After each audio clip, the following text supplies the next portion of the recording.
এখন আছি আমরা ঋষিকেশ। তো ঋষিকেশের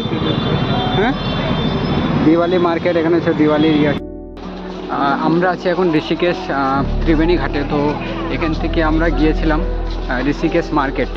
তো মার্কেটের দিওয়ালির যে মার্কেট, বাজি মার্কেট বা পুজোর যে সরঞ্জাম যেগুলো ছিল, সেই মার্কেট আমরা দেখতে গিয়েছিলাম। তো সেই মার্কেটটা কীরকম তো তোমরাও দেখতে থাকো।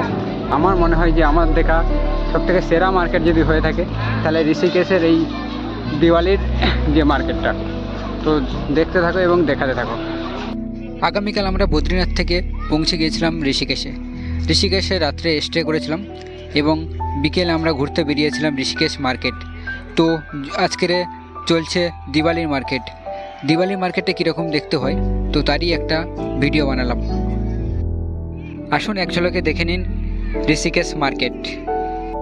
চারিদিকে রং বেরঙের গার্মেন্টসের দোকান এবং তারই মাঝে রাস্তার ফাঁকে বসেছে আবির নিয়ে কিছু স্থানীয় লোকজন।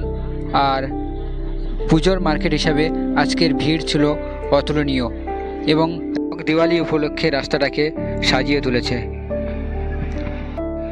রাস্তার দুপাশে দেখা যাচ্ছে রং বেরঙের ফুলের দোকান এবং তার মাঝে সারি সারি বাজি সাজিয়ে রেখেছে এবং সেই রাস্তার ধার দিয়ে আমরা সামনের দিকে এগিয়ে যতই চলছি বেশিরভাগটা দেখতে পাচ্ছি ফুলের দোকান আর রং বেরঙের বাজি সাজিয়ে রেখেছে।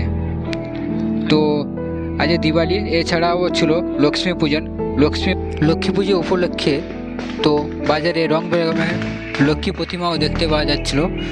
আর তার সাইডে বেশিরভাগ লক্ষ্মী যে স্টিকার, দীপাবলির যে স্টিকার এবং ফুল দিয়ে সাজানো, আর্টিফিশিয়ালি ফুল দিয়ে যে মালাগুলো তো চারিদিকে সাজানো ছিল। টোটালি মার্কেটটা বেশিরভাগ জায়গায় ফুল দিয়ে সাজানো ছিল এবং দেখতে অসাধারণ লাগছিল। তো আমরা মার্কেট দেখতে দেখতে এগিয়ে চললাম এবং সামনের দিকে বেশিরভাগই স্টিকার আর বাজি দেখতে পাচ্ছিলাম। তার মধ্যেও কিছু কিছু মিষ্টান্নর দোকানও ভিড় জমেছিল মানুষ। তো এইভাবে আপনারাও দেখতে থাকুন এবং সাথে থাকুন।